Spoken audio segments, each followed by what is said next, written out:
مركزه. انا فاكره كويس قوي لما دخلت الرعايه المركزه ومازن يشهد هنا، عشان كنا لسه بنفتكر الموقف ده من قريب.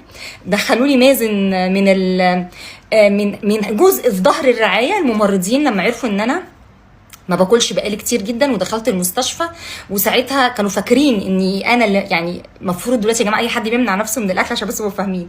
انا ما اعرفش ان الواحد يعني روحه ملك للدوله، فالواحد لو ما كلش وجرى له حاجه يتحاسب على روحه. دي ما كنتش اعرفها بصراحه، بس كنت صغيره، بس عرفت خلاص والنبي غلطه ومش هتتكرر. يعني ايه الكلام ده؟ يعني انت بعد الشر لو انتحرتي او فكرتي ان انت ما تاكليش، انا ما اكلتش بقى. انا كنت اكيله قوي، فما اكلتليش كام يوم يعني مش كتير. فدخلت فيها الرعايه، ما كنتش اعرف ان انا اتحاسب على ده قدام الدوله، يعني المفروض اني انا اتحاسب قانونا يعني. المهم دخلوا لي مازن ساعتها من ظهر الرعايه، ومازن جاي شكله غريب وعمال بقى، طبعا كان بيعيط هو واختي